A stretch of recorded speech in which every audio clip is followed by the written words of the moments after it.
All right, okay, game faces. 3, 2. Attention all subjects of the Terran Empire.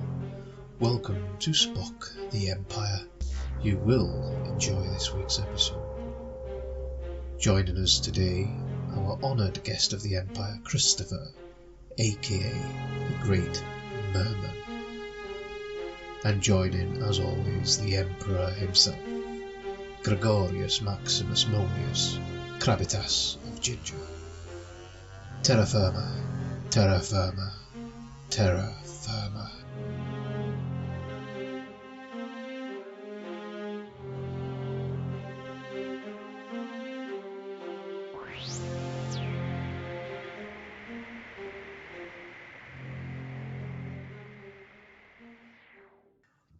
Welcome, Christopher, to Spot the Week. Thank you for joining us. Where are you joining us from for the listeners at home? I'm joining you guys from lovely Minneapolis, Minnesota in the USA. Sweet. I mean, I could talk to you about that for hours after, but that's when we're here to talk about Star Trek, so we'll leave that. Can we talk about Prince first? Can we talk about what? Christopher, can we talk about Prince? Chris, did you ever meet Prince? Did you know Prince? No, I have not. No. Oh. No, I actually, a friend of mine's dad actually went to high school with him in Bloomington. Really? Yeah. That is so cool.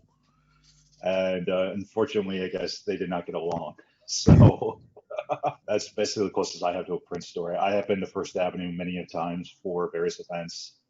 I was actually down there the night he passed away, unfortunately. There was a big block party celebration to kind of commemorate what Prince meant to kind of the community and to everybody else. So that was great, just a great vibe down there. Just, everyone kind of this outpouring of, I want to say sadness and mourning of and celebration of this artist's life. So I have to say, he's one of my favourites. I think the album Sign of the Times is absolutely brilliant. Got a video, a DVD of the Sign of the Times tour. It was recorded in Paris, and it's just absolutely brilliant. Gigi's got absolutely no idea why we're talking about Prince now. I'm guessing I missed a lot of the pre-show chatter here, and actually not really. If you're do you want to tell them, or should I? We've not even started and we're off on a tangent. No, please let our listeners at home know why we are talking about Prince. Well, Edinburgh had Sean Connery, Minneapolis had Prince. Has Prince, yep. Paisley Park is just north of here where he would record, and he lives. I have friends of mine who would actually go up there and take tours even before his passing. A lot of my friends are actually really big Prince fans, so it's great to see that. And actually, when we had the Hard Rock Cafe here, they had one of his guitars and some of his original sheet music in a display, kind of on this little tour. If I remember correctly, maybe I'm wrong, I think he gave a lot of money just to kind of help make sure that sort of museum went up, and just was very supportive to donate items for it. Yeah, he's always been kind of a big deal here. It's nice to have him, as opposed to Bob Dylan, who lived here for one semester in the 70s or in the 60s. And everyone's trying to claim Bob Dylan came from Minneapolis. Well, I would take for 4 months. I would take Prince over Bob Dylan any day, but I mean, not to impugn Bob Dylan's work, definitely. Oh, I know. Prince had more of a local impact just with him living here longer than Bob Dylan, who lived here for 4 months in the 60s. And just the fact that Paisley Park is where he did a lot of the recording of everything he did. First Avenue, where Purple Rain was filmed, is literally right downtown Minneapolis, off of First Avenue and 7th Street. So that's why 7th Street Entry is called 7th Street Entry, because it's literally 7th Street and First Avenue. So right across from the Target Center. So yeah, it's a great vibe down there too. Well, if you've tuned in to Spot the Week this week, expecting a Star Trek podcast. Yeah, we as soon as we mentioned Minneapolis, Gregor just got us going off and was like, I love Prince. Let's talk about that for a minute. Listen, infinite diversity and infinite combination. Oh, no, I don't mind. This is fun. You are correct.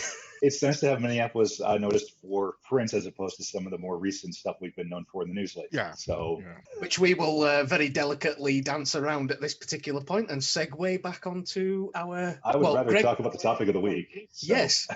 So, Gregor, you were going to say something. Was I? Yes. I've got plenty to say. I just don't know what it is yet. All right. Well, when you figure that one out, we'll get to it. So this week you've joined us here on Spot the Week, Chris. You you chose as a topic for discussion the mirror universe. What drew you to that particular subject? and that particular topic? It's always a fun topic to discuss just because there's from this one episode, Mirror, in the original series, and Next Generation never touched on it. But DS9 went very much into it, and then it went into Enterprise, where they just kind of continue to expand upon it. And then obviously Discovery made it a major plot point of season 1, and then parts of season 3 now. So it's just a very interesting to see how this one episode kind of kicked off this mythology of a parallel universe that's been built up over the course of over 50 years now. Even jokes now with the current climate right now of people joking about it being the mirror universe. So just kind of seeing what we view as kind of our opposite of who we are would be, or the opposite of this ultimately good that is the Federation to the Terran Empire that you have kind of displayed and expanded upon. Oh, definitely. Somebody somewhere in the Star Trek community must have the Terran Empire crossing over for 2020 in the sweepstakes somewhere. It's got to be there somewhere. The Mirror Universe episodes, my particular favourite being the Enterprise venture into the Mirror Universe, because I believe that one is the only one that actually completely is set completely. There's no crossover, there's no going from the Prime to the Mirror Universe. That's the entire episode is the Mirror Enterprise. I would say it goes a little bit beyond that, because in the story itself there is no back and forth between the two universes. However, beyond that, it's as if the program itself was made in the Mirror Universe, because they changed the theme tune, they changed the titles, so there's absolutely no concession at all to there being a Prime Universe, if you like. It's just right from the opening the only Prime Universe stuff is the stuff from First Contact, the footage from First Contact in the first 10 seconds. That's it. They use some footage from First Contact and that's it. But I think we're getting a little bit ahead of ourselves, because I think I'll probably fanboy over this one later in the recording when we get to it. I don't want to say too much just now. All right, okay. Well, I think there you go. I think the only thing that kind of passes over is the fact that the Mirror Universe is aware of what we would call the Prime Universe. Yeah. And in that episode, when Archer goes through the Defiance logs and goes, that Archer did X, Y, and Z. That Sato did X, Y, and Z. And just with actual Defiant itself carrying over from the Tholian web, it itself almost being kind of a resolution to what happened to the Defiant after it quote unquote disappeared in the Tholian web episode of the original series, which was always interesting to kind of see where they decided to pull stuff from and how they made that happen. So that's one I haven't got round to watching yet, and because I've barely scraped enough time to watch the other one, but it is on my hit list, and I will be watching it once we finish up with this one tonight. So, in the afternoon. Yes, hello from the future. I forgot to say that as well. It doesn't get any better, trust me. It's 6 hours into the future, it's still shite. For me, just to briefly, we'll be back and forth all through this. I'm of the opinion, as much as I enjoyed the episodes in Discovery Season 1 where they went to the Mirror Universe, I love the fact that virtually everybody that was watching it had figured this out before it had actually happened, because they'd all spotted the course change that Lorca made into the computer pad. Because, there's always somebody that just goes through each episode with a fine-tooth comb and zooms in on everything, and then we all found out. I enjoyed the episodes. I thought it was brilliant. I thought, unlike some, I do enjoy the whole thing they've done with the Mirror Universe and the image and the style and the way it's portrayed, and that I think it was brilliant. I genuinely think it was too soon, but it's not a bad thing. I just would have liked to have gone a little bit further down the line before we jumped into a Mirror Universe with them. But GG, you had to do it. You feel like that should have been like a season 3 arc as opposed to a season 1 arc? Possibly a season 2. Just to kind of get them more established. Yeah. That's like I say, it's not a criticism of what they did. It's just more of I think it was just a little bit, let's get an episode and establish what Discovery is. A season, and establish what it is and get some groundwork and then push them in. I mean, depth at which they went into it, I think it was, like I say, it's just an opinion. So I didn't dislike it. But Gregor's... Would you like my opinion? Mirror episodes of Discovery. Chris, do you have a weak disposition or any kind of aversion to shite? Because Gregor's about to go on a rant. Do you mean curse words? Because I've been kind of known for that. If you watch half my Twitter feeds, I'm not exactly one to shy away from. So here's my opinion of the Discovery Mirror episodes. Brace yourself, folks. And I disagree with you about it being too early in the season, because what they were doing, I thought that's the route they're going to go down. And in season 2, it's all going to be about finding Prime Lorca in the Mirror universe. And we could have done all this wonderful stuff, but no, we got Iron Woman Red Angel, who was her mum. No, it's definitely Burnham. No, wait, it's your mum. It's definitely not you, because it could only have been you. Oh, no, wait, it was your mum. Oh, no, wait, it is you. Ah, Jesus, here we go again. Why did you bring it up? Because I just My knew. niece is 13 and can write better stuff than these jokers. Honestly, man. See, here's the thing, right, with the Mirror stuff. That was okay. They were actually doing okay in season 1 with the Mirror stuff. And then, for no reason, out of fucking nowhere, Giorgio just decides to chop everyone's heads off because the once upon a time read that everybody in the Mirror universe is evil, and let's just have her chopping everybody's head off when she does this frisbee thing, you know. Well, where did that come? What was that come from? What purpose? What was our motives for that? And what purpose did it serve the story? Well, that's us getting kicked off a Google podcast. It's just that was her trying to. That was the writers trying to cover continuity because nobody had heard about the mirror universe prior to the episode. No, I agree with you. I thought it was a dumb move.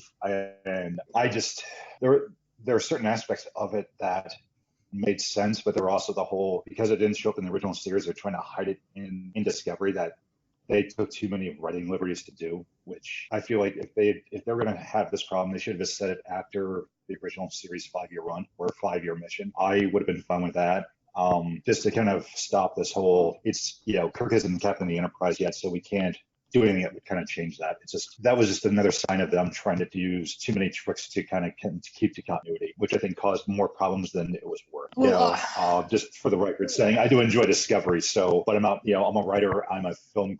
I have a degree in film studies. I'm just going to put it out there. So I'm more than willing to criticize things I love. So I'm just going to put it out there that I don't like Discovery. Fine. And I think everybody knows. It's fun. There are reasons I don't like it. No, that's fine. It's great to kind of hear why, and I understand it. My younger brother and I are very much Star Trek fans. Something we've shared. He's 11 years younger than I am. He's not taking this latest season, and I'm like, that's fine, man. We can talk about something else. You don't have to, watch the episode and be sitting there loving it. It's, obviously the writers listen to criticism about continuity because that's why it sounds like they moved the storyline 1,000 years in the future. I don't know if that was a plan or if that was just criticism from fans after the first season. That's the only thing that bugs me about Discovery. I'll enjoy watching it. I find it entertaining. What bugs me about it is they went, we'll do this, and this. And then you can see in the way that it progresses that obviously somebody, like you say, somebody at the back's gone, that might be a problem because what you're doing contradicts canon and law and everything that's coming after you.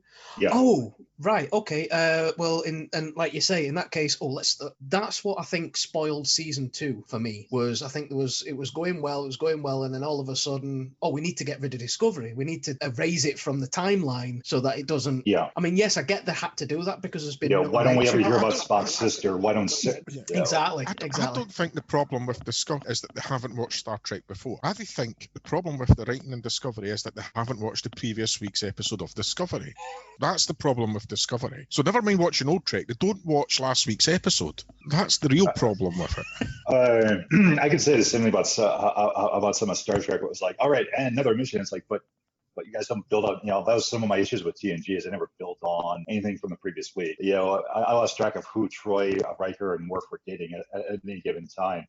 So that was a menage a trois. So it was like, so wait, are Riker and Troy still still together? Okay, this season they're not. Okay, Beverly and Picard are lovey-dovey in like before and after, whatever that episode was with the cause and effect. That was the episode. It was like, okay, are they together or are they still just friends? Okay, suddenly, now they're bringing up this real shit for 20 years later. It's like, can you guys please figure out what you're doing with these guys? Yeah, I think one of the frustrating things about TNG was they couldn't decide what concept they were going for. If they were going for a fully episodic format or serialization and ended up flirting. Yeah. They flirted with serialization, and Yeah. some of that came into character arcs. I think the only one that really has a fully developed character arc in TNG was Worf, because we got all his Klingon stuff with Sins of the Fowler and the other stuff that the other episodes. What was the other one? Birthrights part 1 and 2. Birthright 1 and 2. Yeah. We got it much more with Worf than we did with any other character. I think we definitely got it with Data as well. Yeah. Where he went from young machine to experiment with emotions, losing his brother, basically getting a sense of himself, and then kind of moving on with that, which kind of got built up in First Contact and Generations, of course, with him trying to deal with emotionality. And then Nemesis, where you got to see kind of in today's similar topic, a mirror version of himself with what he could have been or what he would be had he chosen a different path of not deciding to be more than what he was. I think that was the whole point of Nemesis, was just showing a mirror image too. Yeah, and I think Picard wrestled with some demons in TNG, but he was still just who he was. He was kind of a fully formed human being at that time. He really didn't have any kind of growth arc. Tapestry was an interesting one because you saw more sides to him. You know, obviously you saw what would have happened if he had become the person that he chose to become following the fight with the Nausicaan. Yeah. But other than, and I think family was it was more a mental health issue, how he dealt with PTSD. Yeah, and that was very, that was cathartic, very much so, of just watching, Captain Picard break down in front of his brother, nonetheless, too, the guy who tormented him all his life, and just the amount of regret he had regarding World 359. But I think, we're talking about, we hit the tangent point. This is the mirror episode of the mirror episode. This is what's happened. Welcome aboard the USS Tangent. Sorry. Yeah, we're gonna have to mark this or something. But going back to even Nemesis, we're gonna talk about mirror episodes. I was just watching kind of the intrigue of the intrigue of the mirror universe is seeing what our kind of favorite characters' counterparts would be like. And had they taken a different course, had they treated them differently, like with Picard and Shinzon, of if you lived my life, you would have made the exact choices I made, and Picard going, if you lived my life, you know why I have to do what I have to do. And then kind of seeing that to when we had characters, especially in DS9, cross over and go, how can you guys do this? They're like, I have no other choice. As we dive into kind of the DS9 episodes of, seeing kind of these evil counterparts of our heroes, like Kira's the attendant, person who grew up, a military fighter with absolutely no power, becoming basically, Gul Dukat in her own way. Yeah, but can we talk about Kira's outfit as the attendant for a moment or two, please? If you like. Do you want to be left alone for a few minutes there, Gregor? Yeah, I'm just going to switch my camera off. I'm going to switch my camera off for a few seconds. Oh, man. I think it was not my mom, man. I was at Vegas in 2017. I was at STLV, and is this the fanboy story? I was at one of the panels. I was at one of the panels, and it was Renee Auberjonois and Nana. Yeah, was doing a panel, and she was talking about that outfit. And she said you can't. It was meant to be leather, but it was actually rubber, because obviously it's easier to quickly manufacture these things. And she says it was a nightmare for the sound editor because she couldn't move in it. So she's doing all this, the attendant walk. JJ's not got that far in Deep Space Nine, so he has no idea what we're talking about. She was doing all that attendant stuff with the walk with this very tight-fitting rubber, leather-looking outfit. And every time someone was speaking or she was walking, all you could hear was to edit this. Every time she had it on, they had the sound editor working overtime to edit out all the sounds from the outfit. Yes, it is true that I haven't got that far in DS9 yet, but because we are doing a watch through of it eventually, because I've seen little bits here, and I've never actually fully completely watched it all the way from start to finish, and that's the journey me and Gregor are going on at the moment with this one. So I'm looking forward to that one, because Gregor's really going to be. I'm looking forward to that one again as well. Sure you are. I can imagine. I've never viewed it like that way. Sorry, I kind of view half the cast of like DS9 and TNG as like eternal figures. So it's like, dude, you're talking about my aunt there. Like watching people kind of stand on gates, and I'm just like, dude, that's my mom. Because my parents are about the same age as all these cast members. So it's like. That looks like a glass of Romulan ale you've got there. It looks like it, yeah. It's called I think it's ice blue Gatorade. For the listeners at home, Christopher just raised a Yep. I just Yep, raised the glass. it's of just raised basically blue a glass liquid. of blue liquid, Romulan ale, whatever you want to call it. So JJ, Yes. what did you think of the Discovery finale the other night? Oh, for crying out loud. Is that what you're calling the Discovery finale? You do this every single bloody time I tell you not to date the podcast. The Discovery finale did go out the other night, didn't it? In that cliffhanger, and then when the Romulans Cliffhanger. show up, Yeah. in the Narada, yeah, no, I totally love that. Eric Bana was great. I'm Yeah. happy to see him again. Good save. Good save. You can come back on JJ's head's about to explode right now. He's like, "There's two of you now. God damn it!" Damn. Look, Chris, with all due respect, I've got enough dealing with him every week. I don't need to be blindsided by from two directions. I'm gonna have to engage the Riker maneuver. I think. Sorry. Right. Man. So JJ, on a serious note, you watched Yes. Mirror Mirror, did you? Yes, Is that I the did, first time you've seen Mirror Mirror? Yes, it's the first time I've seen, because one point I would like to make is I did not know that it was Mirror Mirror where we get that wonderful Monday morning meme of Captain Kirk. If you know the meme I'm on about, the one meme or meme, I don't care how you say it, that's how I say it. But the one where it goes Monday morning and he walks out the turbo lift and it gets palmed in the face. Yes. Yeah. The Chekhov gang. Yes. Yeah. I did not know that's where that came from. So when I watched that bit, I was like, oh, okay. So that's where that comes from. It's also got the bit that they used in Trials and Tribulations. Yes. Where they spliced in Cisco at the end. That's, I mean, to be fair, now you mention it, because I have seen the clips of that, because, to be fair, as much as I haven't watched Deep Space Nine, I would have to hide under a rock to not have some spoilers. Yeah. But, yeah, so I didn't actually know that, but now you actually come to mention it, it does actually, it's there. But, for the first time I've watched it, I've actually found it quite enjoyable. And I mean, I've never really been one for TOS, but I have recently started watching it through, and I am enjoying it, because even though it's a product of its time, it's still very much watchable today. You don't feel like you're watching something that's old. You feel like you're watching Star Trek. And this episode was no exception to that. I like how they have this sort of, that Spock is just as logical and that Kirk uses his the logic at the end, where he's giving him the speech. Is it not logical that this can't sustain, or this can't, and I have a shocking memory, so I can't quote exactly what he said, but I thought that was pretty good at the end, and how Mirror Spock helps them get off the ship at the towards the end and get back to their own universe. And may I say, Leonard Nimoy with a beard. Yes, that he rocked that beard. I have to say. Okay. I can see all this gender fluidity and sexuality stuff on Discovery is starting to affect you. Nimoy with the beard is your thing, so. Hey, I'm cool with it. Honest, I don't mind.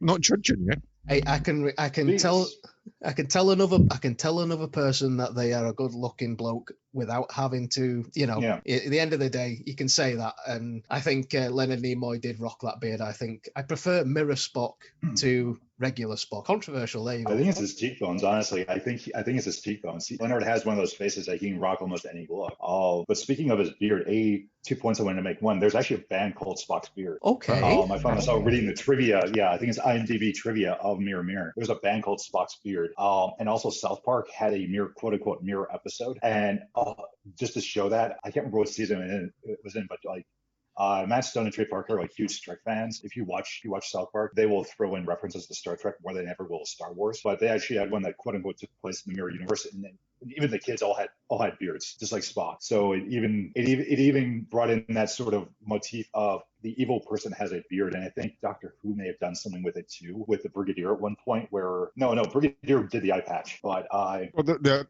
original Master in Doctor Who, going back 40 odd years to when the Master was first on, he had the Spock goatee. Yeah, exactly. And he came in the mid '70s, so about 7-8 years after this, when Master was introduced in '73, I think. Yeah. It's been a while. But yeah, that the sort of evil character was always the guy with the evil goatee, kind of like what I'm sporting now. Is that your cat coming out the closet? Sorry, I just had to go and let the cat out the bag. Yeah, no, I thought it was letting the cat out the closet, but it's okay. I didn't see the feed. I was like, what is he talking about now? It's like, is that a euphemism? Oh no, that's an actual cat. Yes, it's an actual. To the list. You alluded to it, JJ, but one of the things that struck me watching Mirror Mirror again was that there wasn't, in actual fact, an awful lot of difference between Prime Spock and Mirror Spock. I think there's quite a lot of difference when we get to Inner Mirror Darkly at around about 3 or 4 hours' time, the way the Vulcans are portrayed in Inner Mirror Darkly.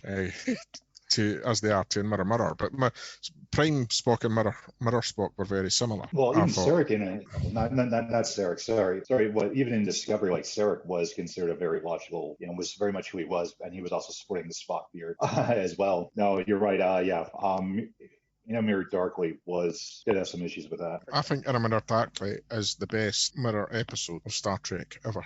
I would agree with you. I had issues with Bakula's acting in that episode. I would agree with you pure and simply on the point at which it was produced and it was made. Whole thing, as in like the way it was presented. Chris, your issues with it. You say you've got. Do you want to delve into that a little bit more, or? You could tell the actors were definitely having fun, especially Linda Park, who played Hoshi Sato, because as opposed to playing this demure, scared person, she was playing a very very open woman who had fully command of kind of what exact her goals and her desires. Whereas the Prime Universe one is still a bit timid, it's still a bit secret. So it was fun to kind of watch Linda kind of take that and make it as her own, especially with how that episode turned out. I had issues with Bakula's acting, trying to be quote unquote evil, or he doesn't do Insecure, he doesn't do evil very well. And I've seen this in his other acting too throughout the years, where it seems forced. It seems very unnatural to him. It was fun to see Trip do his,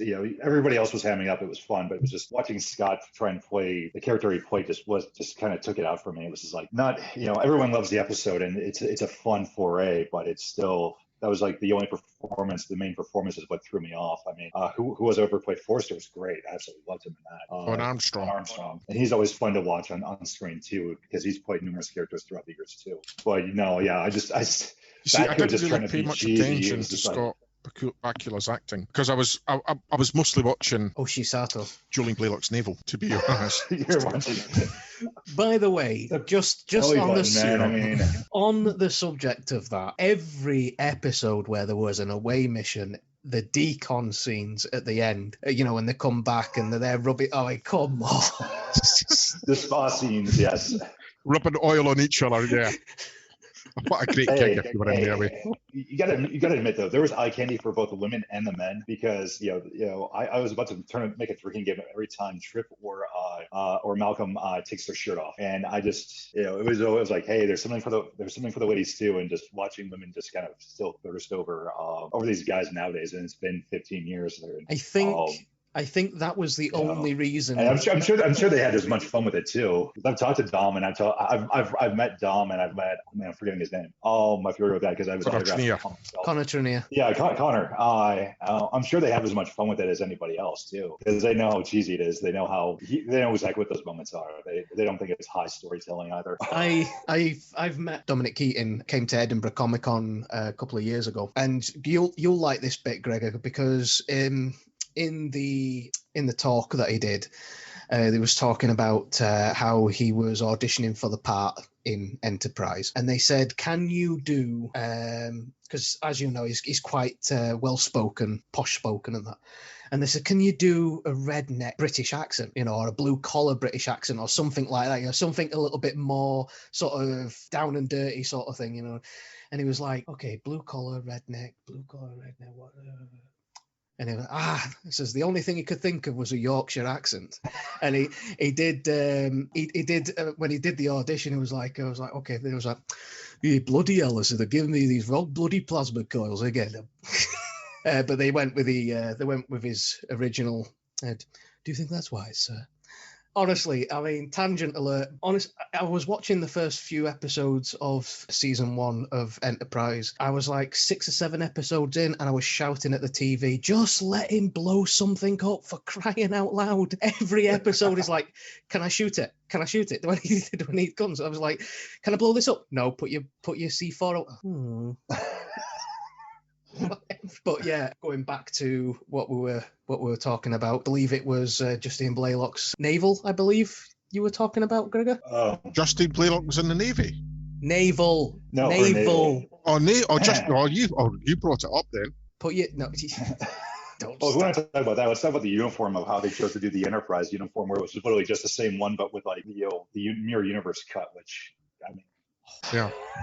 Let's take the original uniform and let's just cut the waste out of it. It's just like, you guys couldn't come up with something else. I mean, hey, I'm not. I don't think we see a Starfleet uniform in the DS9 Mirror Universe episodes, do we? There wasn't one because there was no Terran Empire in DS9. No, it's gone. Yeah, so whenever. It was the Terran Rebellion. Yeah. Because it had basically fallen, and maybe a bit of spoiler for you, JJ, but in DS9 they talk about Spock's reform. Spock eventually, became in charge of the Terran Empire, started all these reforms, and it weakened the Empire. And so you had the Cardassian Klingon alliance come in and basically destroy it. And so now Terrans are considered the rebels, which gives a nice analogy to why they do start doing crossovers with DS9. Is that they're trying to recruit people and build stuff up for this rebellion against the Klingon Cardassian, occupation of sorts. So so it goes from a fun type dichotomy as we talk about Enterprise, of the Terran Empire being this fascist dictatorship that we're like, no, these guys are evil, to DS9 we're like, well, now we're rooting for the Terrans to win because they're quote unquote the good guys, 100 years later, which adds an interesting dichotomy. And they of course find a way to bring the Defiant in there once the Defiant shows up in DS9. They of course have to bring that into the mirror universe as well. It's just interesting how you go from the one Empire fell, they're technically the bad guys, to now we're rooting for them again, because you realize that like you want the rebellion to win. So do you think out of all the mirror the versions of the mirror universe, one of the things I find fascinating about is I do genuinely believe in real life that there is such a thing as a parallel universe, that there is multiple versions of ourselves in different levels doing this. So every time we make a decision, if we come to a fork in the road and I decide to turn right, there's an instant creation of a universe where I turn left. Call me crazy, I don't care. I genuinely believe that's a thing. Just because it hasn't been proven yet doesn't mean, let's remember there was a time when everybody thought the world was flat, and some people still do. That's a different conversation. Nobody. I'm going to have to stop you there. I'm going to have to, because you've jumped on one of my bonnets in my B. Oh shit, I've set him off. Nobody. You did this, JJ. You did this. Nobody, right? Nobody believed the Earth was flat, ever, at all, until the internet came along. The ancient Egyptians didn't believe the Earth was flat because they observed the obelisks in the north of Egypt. This is 5,000 years BC. They observed the obelisks in the north of Egypt cast longer shadows than the obelisks in the south of Egypt, and they worked out it was due to the curvature of the Earth in relation to the position of the sun. So they worked out that the Earth was round 5,000 years before Christ. The Romans knew it, the Greeks knew it, Christopher Columbus knew it. Nobody believed in the flat Earth until the internet came along, and then we actually took pictures from the moon of the Earth being round and spherical, and everybody went, "Oh, that's not true, it's made up." Do you think that's actually an Earth? Nobody believed it. It's a fair nerve. It's just a different conversation. Yes, I've run into flat earthers too, so it's like nope, I've been there. I've been like, no, you're an idiot. But what was the question? Anyway, but just before I go back to that, Parallel universes is what he's talking about. Yeah, I did actually bump into one of these Flat Earth Society people in Inverness a few years ago. Oh. If only you were a bit more rounded, I've bounced off you. Because I went up to him and I just purely said, I said, "So you believe the Earth is flat?" Yeah. Says, "Well, if that's true, if that's really true, cats would have knocked everything off the edge by now." Drop mic, walk away. But anyway, yes, parallel universes. I have heard people say that, but they're not. They did this in the original series. They did this in Deep Space Nine. They did this in Discovery. Why is this different from this one, and why is that one different from this one? I think it's a bit unfair to compare them, because if the parallel universe theory is that there is more than one, there isn't just one parallel universe. There are multiple. I think it's called the multiverse theory, I think. Multiverse theory, yeah. Yeah. So who's to say that each time somebody from each one of these seasons, iterations, jumps from one universe to the other, who's to say it's the same one? It could be, it is a parallel universe, it is a mirror universe, but it might not necessarily be the same one that Kirk jumped into. Or there may well be an infinite number of parallel universes, but in every one, Harry Kim is still an ensign. Garrett Wang, if you're listening to this, which I highly doubt, but if you are, I apologize for my colleague. I was going to say the same thing. He's like a few of my tweets. I appreciate the guy. No, there should be a parallel universe where he gets the promotion over Tom because that was some BS. He does make captain once, and then that was 37 years later. He crashed. And just to take the piss, he gave him a ship named after the smallest state in the US. I mean, what a kick in the teeth that was. Well, he was also flying the Nova class, which is just a gorgeous ship. It was a great reason for him to take it out. That was some Nova shit. Class is well, Ada had the model, I'm sure. But going back to your theory of the different iterations, I think we also have to realize this is still a TV show. Yeah, still different. I thought, whoa. Oh, steady on, I know Chris. Historical documents. Right Chris, these are historical documents. Don't get him started. Because once he starts, he won't stop. Yeah, I know. So I'm trying to get him off at the pass. If I talk faster than him, I can beat him. How it works at the dinner table, right? You talk faster than your siblings, you win the argument. But no, I think there's certain things you can allow, certain artistic and certain dramatic license you can allow with it being a TV show, with each series kind of being their own thing, their own teams. But there are certain aspects that you still have to kind of go, I got to stop it right there, man, and tell you this is garbage. And so I bring, as much as I like some of the changes that were made, and it's still fun to kind of see that, you still want some continuity because you still assume that everything is happening in the original Trek series, from the original series to Enterprise, is all within the same universe. Unfortunately, they aren't being produced in the same way that technology is. Yeah, you're going to have a show 50 years later have technology that might take place during the time frame with the technology of that day and age. Look at Lost in Space took place in 1997, and it had to get remade, and they keep bumping up the date for it. When the movie came out in 97, they made it like 2037. So I think we just have to allow the writers and understand that things change and things get updated as technology and ideas come around. And yeah, it can still be in your same universe. You can still have the same continuity without kind of destroying that thing that you love. I do think the Kelvin timeline with the J.J. Abrams movies did the right thing and made them their own thing. I thought that was smart. I really did. And as you can tell, wearing the uniform from Beyond, I'm actually a fan of those. I really am. Thank you. Somebody I can have. Right. You've seen as you two have double teamed me. Let's double team Gregor. Because I love it. I love a challenge. Let's go. Let's bring it on. Because he is not a fan of. Please inform Chris what you call the J.J. Abrams films. Jar Jar Trek. Okay. I'm with you on this, Chris. I enjoy where they had the opportunity, the films, to go and do what they wanted and do something different. Don't know whether you agree with me or not. I think the second film was a complete mistake. I don't like the way that they rehashed the Wrath of Khan story. I don't like how they changed it round at the end from Kirk to Spock and vice versa. I know it's a different universe. I know it's a new timeline. They could have done something. I agree different with you on that one. No, I actually just saw. I'd actually just seen Into Darkness right before I went to a convention with. I actually met Melinda Snodgrass, who was a TNG writer, and I'm not going to speak for her, but I expressed my opinions about it. I thought story-wise it was bad. I felt that if you had John Harrison, because I play Star Trek Online, and everyone's like, dude, it's Khan, and I'm like, no, they wouldn't be. That's they gave us the reboot. It was gorgeous. It was lovely. I loved it. They wouldn't be that cliche. And unfortunately, they were. They rehashed Wrath of Khan, which, you get two different camps. You get fans who absolutely love it to no end, and then you get fans like me who went, just even from a story standpoint, I thought it was bad.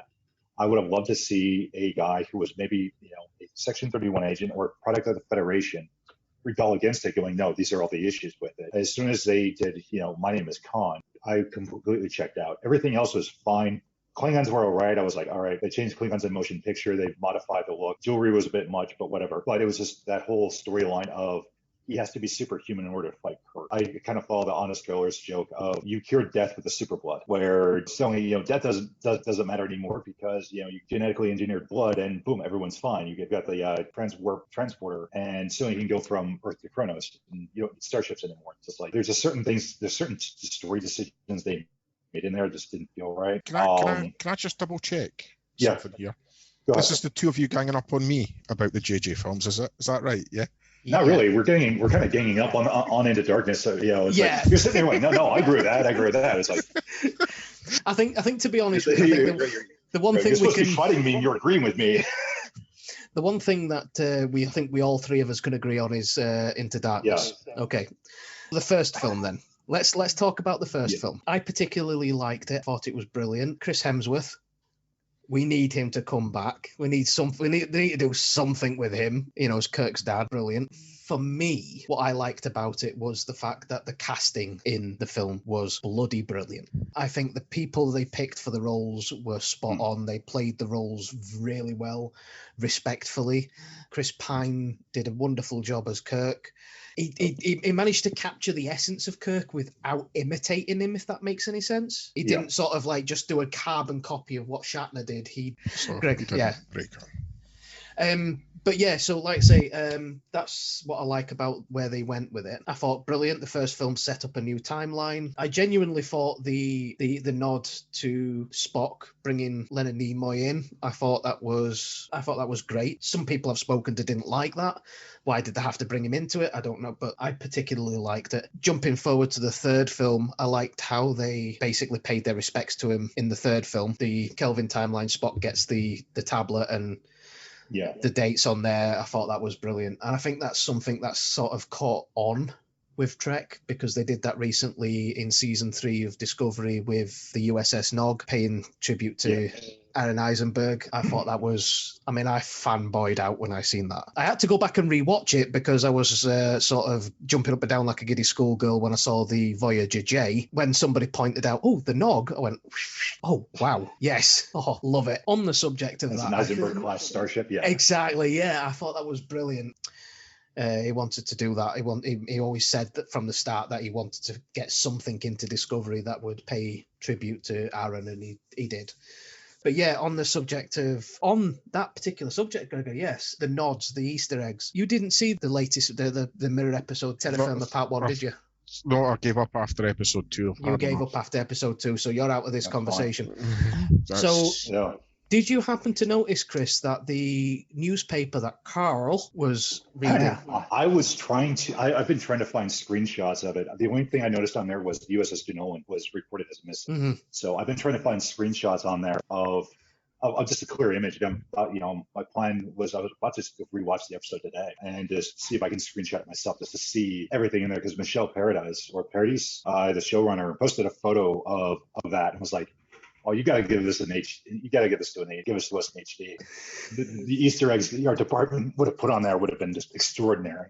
One of the ones that I found interesting was there was a theory going around that the gentleman with the glasses is the guy in Enterprise that is talking with the Xindi. Is it the Xindi or is it the... Are you talking about the man from the future? Yes, the man from the future, yeah. That was debunked because it was said that had it gone to a 5th season, because they said it was Archer trying to stop certain things from happening. But I love when these theories come out and they're immediately debunked. I think somebody mentioned they might be Q, which...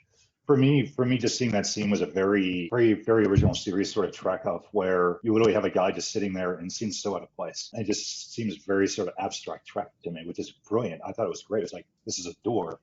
You go through it. And you're like, did you not read the brief? And he's just sitting there with a cigar and a newspaper and, just out in the middle of a field, which in itself was kind of a reference to the original series, not the original series, but Discovery's opening scene in the desert where Giorgio and Burnham were at. It was something I noticed as well. The first thing that actually popped in my mind when we see this with this guy with the door and the newspaper and like you say, so out of place. it actually reminded me of story arc in Star Trek Online. You have to go through all these portals, and the guy is Abraham Lincoln. If you've played it, you'll know the one. The recent, well, no, not recent. It was last year. Last year, that was it.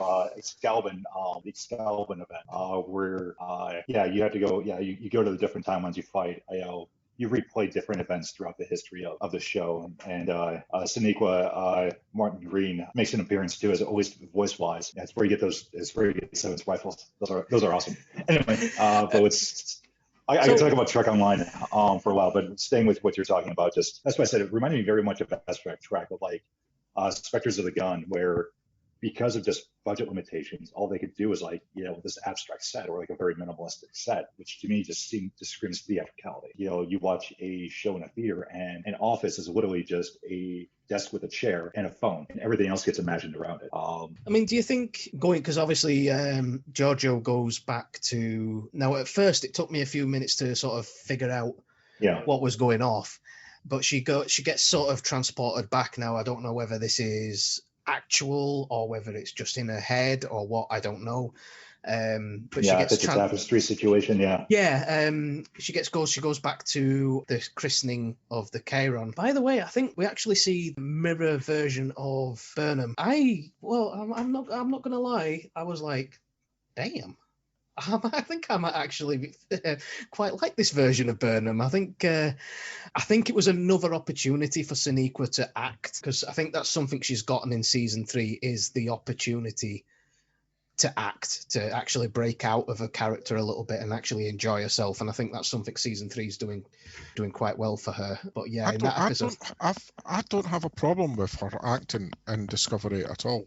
I never have done. I know a lot of the more salacious detractors of Discovery moan about the actors and stuff like that. And that's not one of the problems I have. I think the acting's perfectly fine.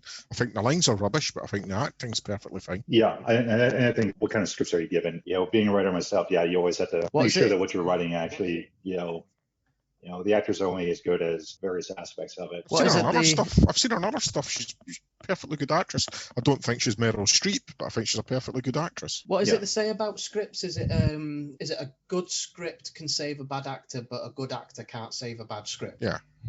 I always thought it was the other way around. A good actor, It's one way around or the other? It sounds like rubbish, but they can make it sound like poetry, but it's all a matter of the skill of the actor and how. I'm trying to think of which show it was on or what I was watching, but it was like, where they talk about like only this actor could have pulled off these lines. Like Eddie Murphy could only pull off saying certain things because of, I know everybody else it would have sounded just cheesy, but Eddie Murphy managed just to pull off a certain way of doing it just because it's how he is. I like how they're being true to that mirror universe character, and you got to see all these characters, as opposed to, one thing about having crossovers is you see the person from the Prime Universe going over and you never actually understood who they were replacing, which is why it was fun within A Mirror Darkly and with parts of this episode is you get to see Captain Tilly as herself, as opposed to Tilly trying to be Tilly and trying to, act as this person she knows nothing about. Whereas now you get to see kind of Mary get to really embrace that character to the full extent without having to play like 3 different layers to it. She can be truly, malevolent with it, and the same for the rest of the actors too. You can they don't have to play actors playing, they don't have to play crewmen playing crewmen. They can just be that character, and not have to worry about making sure they've got enough of each, which I'm sure is always a balance to do from an acting and from a directing standpoint. I'm confused. I thought Mirror Burnham was dead. This episode takes place before that rebellion, so it's all building up to, it's essentially Giorgio getting a chance to kind of stop Lorca's betrayal. So at this point, and I think even going into the end of the episode it builds up to her basically killing Burnham for betraying her, but in this time she doesn't. So that's why we talk about it being a kind of a tapestry episode thing where she goes back in time. She's able to kind of change what happens, and it's for reasons unknown at this point. We can only speculate why she's there. Is it because she going to prevent herself from going over, or is she going to prevent kind of the rebellion from happening, and therefore this sort of transgression or this crossover from Lorca going over to Discovery? How will that's changed stuff, etc. Now, the entire episode is basically like the days leading up to the big betrayal and everything that happened throughout season 1. I mean, I always thought that the missed opportunity was not getting Prime Lorca back, but that was probably budget issues. Honestly, I have expected Jason to show up. That would have been cool. They probably can't afford them for every episode. That's probably part of the problem. Yeah. we'll see. I mean, they got it was fun. It was fun to watch this episode and just see all the characters who have either died off. Like you saw Hannah Cheeseman in the background in the mess hall, which I was just like, oh, Hannah, Reka, and all these actors who basically died off from the series, back on there again. So Hannah Cheeseman played Ariam in season 2, but she played like a non-costume version of her. And then Reka Sharman played Landry, various aspects of now. And according to Reka, they filmed this in December last year, so they were essentially filming this, a year ago. But it was just kind of fun to see all the cast members kind of come back for this, like they did in season 1, where Khan officer who died in Battle of the Binary Stars was still alive in the mirror universe. So he got to kind of have that actor got a chance to kind of have more screen time. I think the whole sort of seeing how it plays out, genuinely, Gregor, I think you should give it another chance. I mean, as much, just push through it at least once. It's at too least far once. gone for me. It's too Oh, far man, gone. I understand. I mean, fair enough. when we tried to watch, what were we doing for the podcast? And I had to rewatch. Oh, you If Memory rewatched Serves. If Memory Serves, and there was one other as well, wasn't there? No, I had to watch it If Memory Serves, which when I watched it, I actually thought it was a good episode. And then when I rewatched it for the podcast, for a thing we were doing a few episodes ago, I thought it was horrifically bad. I just couldn't. On a rewatch, I thought it was terrible on a rewatch. Now you and I are going to fight. I love that episode. Yes. Absolutely awful. It's over there. Fight. Cue the sound effects, which I post. Ding, ding, ding, ding. My experience of watching it the second time could not be further removed from my experience of watching it the first time. So what do you think changed? It was. I love that episode because of the Pike storyline and just because I'm an old softie for that. I thought the Burnham and Spock, the fourth act, I think it was, when they relive kind of their experience, was a bit over the top. That's just my personal preference. I know people who, and I've had sibling rivalries too. I've got 5 siblings myself who completely connected with that. But I thought not the Tholians, the Telosians were fine. I just, that one scene just kind of threw me off. It was just the drama twist was a bit too much. But overall, I mean, I thought it was a great episode with how they kind of wrapped up what happened with Pike or where he was going. But I mean, the Pike stuff was like a small part in that episode. Yeah. It's the parallel I would draw is 5's a bad film. You can watch it if you're a true Trekkie because you like it. It's one of those films that's so bad it's good.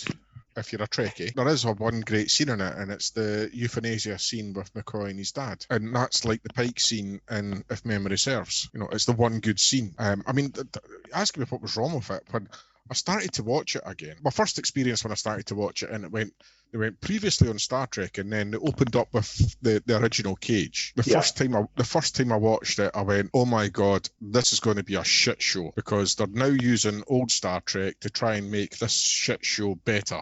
And I was ready to hate it right from the moment they done that. And I actually, when I got to the end of the episode, I went, oh my God, they actually didn't take a turd all over it. They actually did okay, because I do feel that they actually treated the Cage with a certain amount of respect and utilised elements of the story in an okay way. When I went to watch it the second time, I was actually prepared for previously on Star Trek and the stuff from the Cage, and it didn't bother me. And then we jumped to Giorgio and Leland and this other character, and they're diabolically bad dialogue when they're having their Section 31 chats.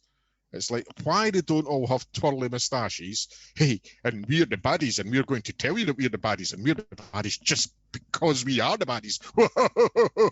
I was like, oh my God, this is shit. This is absolute shit. And the stuff with Spock do kung fu and all his all his psychiatric nurses, it's just like, the man that invented the neck pinch is now a black belt 8th Dan Vulcan martial arts killer. It's just banal. Keep going, man. What is this shit? I barely made it through the episode the second time. In fact, I think I'm going to enjoy this bit. Please go on, Chris. It's always fun to understand why people don't like certain episodes. It's always fun to hear their opinion. And sometimes, like I said, as you guys have noticed, I'm not, 100%, I love Discovery, everything about it. I'm like, no, there's good episodes and there's bad episodes. There's good writing, there's bad writing. So no, I can definitely respect Gregor's, take on Section 31, which I think has always been played as, I literally have a mustache I can twirl, maniacally evil, which I think we need to get away from as a story trope. And even then, I think I wasn't a big fan of the Section 31 plotline this time around. It had good aspects, it had bad aspects, but it's still playing too much of the whole I'm evil, mwahaha. I think I agree with you on that one, definitely. Yeah, pure and simply, I think for me, Section 31 was always that sort of in the background. You knew they were there, but only we as an audience knew they were there. They didn't come out and announce. I mean, they did sometimes, but you know, there was that dramatic irony of we knew what was going off, but the people, they didn't know. Whereas in Discovery, it's like, oh, hello, I'm Section 31. Hey, top of the morning to you. It's like, I mean, the thing that Starfleet was always Starfleet. Section 31 only ever appeared in DS9 and Enterprise. Yeah. And they were in the shadows, and the Federation didn't even acknowledge that that was a real organization officially. And then in Discovery, you've got a Federation, you've got a Section 31 officer on the bridge watching Pike's every move with the big black badge, like he's either in the Gestapo or it's like the Hunt for Red October with who's the KGB guy on the submarine in the Hunt for Red October, you know? It's like, what is this shit? This is all before we even. This is before we even get to season 3, and before we get to season 3, which is why I stopped watching it. Was when Starfleet turned into Federfleet because the writers didn't even know the difference between the Federation and Star Trek. Starfleet. See, now I'm off on one. Hashtag Federfleet. What the fuck? What the actual fuck is a commissioned Federation officer? Right, that sits in a chair for 40 years waiting on Burnham turning up, who's a Starfleet officer, and he says, I can't raise the flag because I'm not a commissioned Federation officer. So the Starfleet officer, who's 900 years old, says, I make you a commissioned Federation officer, doesn't even think to say, excuse me, what the fuck is a commissioned Federation officer? That's a diplomatic body, and we're Starfleet. What the fuck are you talking about, mate? Seriously? Hashtag Federfleet. He has dying to get that into a show. He has been. I mean, do you feel better for that, Gregor? Do you feel better now? Do you need to go lie? Do you need to go lie down? I'm actually even angry at myself now for watching it in the first place. Well, there you go. Like that scene from what is it, Happy Gilmore? It's like that is completely wrong. We are all now dumber. Everyone here is now dumber for having heard you say that. Is that kind of your take on that entire Federation's, Starfleet speech? I, for one, personally thought it was a very, I don't know, maybe I was just Regency bias or something like that. I don't know, but I thoroughly enjoyed it for what it was. It was a moment. Yes, Gregor has some good he has some good points and some valid points, but I enjoyed it for what it was. It was a moment as well. You know that. That's. No, if I'm watching the TV and Sarah disappears and she says I'm having a moment, that's code for taking a turd. And at this point is where we lose Christopher. I think he's lost the audio, or he's at least pretending to have lost the audio. Yeah, sorry, just having some audio issues. 1 second here. No, not from you. I was trying to up it. I was like, but I want to hear more about this turd talk. To be perfectly honest with you, before Gregor actually gets to a point of perpetual motion and we cannot stop him. Oh, but don't say perpetual infinity. For fuck's sake, where did that come from in season 2, perpetual infinity? Clearly the writers haven't looked up the word infinity. We've got perpetual infinity. Where did that come from? It's season 2, perpetual infinity. Is that an episode title? It's one of the season 2 discoveries where they're talking about the Red Angel and Iron Woman. They want to do something with her and put her into perpetual infinity because apparently infinity isn't enough. They've got to have infinite infinity. What is perpetual infinity? Something's either infinite or it isn't. You can't have perpetual infinity. They don't even understand the word infinity. Infinity is infinite. That's it. Cool. That's it. It sounds cool because they don't look at a science book or a dictionary before they write it. That's the problem. I've just muted him. Oh, no, he's fun, man. Like I'm used to people yelling on the internet. I mean, I've been those guys before. We can talk offline about it. Should we let him back on? Yeah, go on. Yeah, man. You can always edit him out later. There. I have been dying to do that for so many episodes. Just go mute. I'm glad to give you the excuse of just the whole, and you're muted. And there you go. Okay, now he's just miming. He thinks he's being clever. But he's just miming. You have been unmuted, Gregor. You can talk now. I don't want to. If I'm not going to get the respect. When have you? If I'm not getting respect, I'm not going to talk. Simple as that. That's.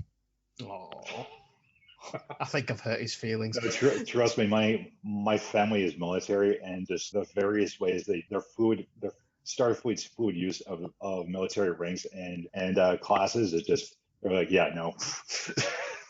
It's fine, it's TV, it's whatever, man. It's so is it naval, or is it marine, is it military? That is always the question, because it was not meant to be a quote unquote military operation, but they still use the rank structure, and so that brings into the question of how pacifistic they can be, because, and we can bring this back to Discovery Season 1.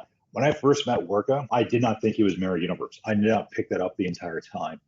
I very much picked up a guy who was going against his better conscience, but he knew for a fact, for the war effort, in order to win a war against an unstoppable enemy, he had to become something else. He had to push his team. He had to, make sure that this spore drive worked for what they needed for the war effort. And that may have changed him from a very, he could have been the most benevolent captain, but once he got this mandate from Starfleet to take this experimental drive, make it work so we can win, so we can survive, changed him into something else. And so, which is why I always thought it was him. And I can understand having light sensitivity migraines, why his eyes would be a certain way, etc. So I understood, I never picked up the fact that he was quote unquote Mirror Universe, especially because the light sensitivity was never mentioned before and anything else. But that's fine. But I very much view him as a military man doing what most military commanders would do, make things work. They were the quote unquote evil guy in all the movies with scientists versus military. That still brings into question, what exactly is Starfleet's role? Is it peacekeeping? Are they the NATO peacekeeping forces, or are they the aggressive force? And how do those roles get defined with their different crews? Because we only seem to talk to the commissioned officers. We would talk to the random transporter officer as Miles O'Brien, who was a non-com. And first time we ever heard specialist was honestly in Discovery. They had crewmen, which is the closest we got on the original series. We had that a lot of non-commissioned enlisted crew on TNG, but you never fully understood how that broke down with each department, because there seemed to be 45 different lieutenants, and promotions were, except in the case of, sorry Garrett, Harry Kim, were done by as positions opened up or by merit. But the only person who seemed to get merit increases or merit rank increases were Worf and Tom Paris. On the subject of Tom Paris, I think the extra kick in the teeth there was that prior to getting lost in the Badlands, Tom Paris was a convict for all intensive purposes, and when they get into the Delta Quadrant, it's like, well, we don't have any pilots. Here you go. I'm granting you a field commission of lieutenant. His name wasn't even Tom Paris. It was Nick Locarno. Unfortunately, his lawyers required a name change because of this thing called the WGA. I don't know what that is in Federation, but they required him a name change in order to go on a secret mission for Section 31. That's a good. I like that. The thing is, Tom Paris became Nick Locarno, and then when his dad turns up in, is it season 5, 6, or 7, his dad turns up in, he didn't even recognise that this Nick Locarno had assumed his son's identity. Well, no, so either Admiral Paris adopted Nick Locarno and changed his name, or again, or maybe he's a mirror universe who crossed over and simply assumed his identity as a better version. This universe is, Nick Locarno was an evil bastard who got Cadet Albertson killed. He crossed over, but his good person who was benevolent came over and went, well, I have to change my name to be something better. And Admiral Paris is simply facilitating this entire change. I'm trying to bring this around to the whole mirror universe stuff, and it's. And even stretch, and somewhere the rubber band's about to break. Just to the stretching I'm doing. Something to be honest with you, you've saved me a job, because I was going to try and spin it back round to the mirror universe. Well, you can see some of his fan fiction doing this. You can see it in a novel going, well, actually. Just one final point on that, though. We have a program here in the UK called Who Do You Think You Are? I don't know if they do something similar in the States, where basically celebrities go through a genealogy journey and they discover who their ancestors were and that they were somehow miraculously related to Winston Churchill or something stupid like that. I think that would make for a very interesting episode of Who Do You Think You Are, Tom Paris? You know, it's like... That'd be a fun fan production, or like a College Humor. I don't know that they still do stuff. Maybe it's open rep into Funny or Die, or just a sort of fun fan convention thing where they bring up, like, let's say they bring up the actor on stage. They're like, okay, this is your life, or they go through their sort of genealogy of like who Blonda's grandparents were, and you find out they fought at Kittimer or something like that. That would be, I think, honestly, if there's anybody who runs conventions, but when you go back to cons, which honestly I miss cons so much, this would be a fun sort of panel, fun activity for the actors, so we bring them up, because it's always fun to do the more fun stuff with, as opposed to asking them the same 40 questions about their 7-year job. It's always fun to kind of, bring them up and go, this is your life, and treating it like their retirement party, because most of them are, I hate to say it, near retirement age. I think that would be a brilliant idea, and I think, to be honest with you, the first person to start off with would be Robert Picardo, because he would jump on that. I think he was... Robert Picardo would be like, I'd film it at home. I mean, I've seen his Instagram. He's one of those actors who's just great. He's great engagement with his fans. The same thing with, what else am I thinking? And we could even do it for Robert Picardo. We could do it for multiple franchises with him too. It's like, all right, cool. For the Trek panel, this is Louis Zimmerman's life. And then we could do his doctor character, or not his doctor character, his leader character from Stargate. Oh yeah. We could show the wedding photos between him and the Gremlin from Gremlins 2. It's like, how are they getting on? And I'm sure he would provide, like, yeah, you guys can use this photo and this photo. Welcome to the Johnny Cab. Guys are on board with it. Yeah, that's right. See what happened to the cowboy from inner space. Or bring in Martin Short for that one and be like, you. That photo. The original Face-Off. Haunts me. It what? Haunts me. The cowboy from inner space. It haunts me. But yeah, let's just spin this around before we go off on one more tangent. Yeah, sorry. We've been on tangents. Let's put it this way: we've been at warp 9.5 for the last half an hour on the USS Tangent. Don't go another 0.5, or we'll turn into salamanders. On that note, you brought it up. I'm not Threshold. that one night. That different episode. We'll have to do that again. We'll have to do an entire podcast on that one. That greatest episode ever, Threshold, and I love it. Love it. Right, guys. Unfortunately, the linear... Have you muted me again? No, I haven't muted you again. It's okay. People can still hear you. Don't make me push the button again. I'm losing confidence here. It's hovering. We're not trying to silence your voice. You're fine. Don't worry. Like I say, guys, I think we need to sort of wrap things up a little bit here. But like I say, the linear nature of time is unfortunately unchangeable. We started off talking about Prince. We ended up talking about Locarno. This is the wonderful thing about Spock of the Week. We just make it up as we go along. I would like to thank our guest, Christopher, otherwise known as the Great Merman, on Twitter, for joining us this week. Thank you very much. I hope we haven't scared you too much. This has been fun, honestly. No, I appreciate you guys taking me on. This has definitely been a lively conversation between the and we appreciate you wanting to come on board, because you are one of two people that came to us and asked to be, and said, I'll when can we do this? When can we do this? You answered the call. So appreciate it. Thank you very much for that. And if anybody else wants to do that, we're always open. Please DM us. The new challenge is not finding new guests. The challenge is to get a guest to come on the second time, because we've never managed that yet. No one's ever said I'll come back. I think that was a... I'm not making any promises. It's more like, you guys want me back. Yeah, I'll come back. This has been fun. Gregor's like, yeah, never again. I'm sorry, we're blocking him. Locked.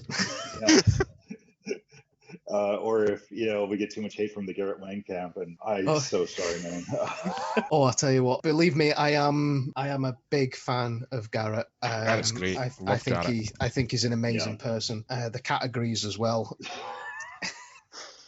But yeah, so Christopher, would you, where can you be found? Would you like to, is there anything you would get out there? Was there anything you would like to tell people about yourself, where you can be found, how you can be found, if you're approachable, all that sort of thing? This is your opportunity. Yeah, you basically said it. I'm available on Twitter at The Great Merman. I'm usually talking either politics or or Star Trek. Yes, I'm approachable. Feel free to shoot me a DM if you want to have any civil conversations for the most part, or you just want to geek out and say hi. Yeah, that's about it. That was beautiful. Beautiful. Brought a tear to my eye. I won't be quiet.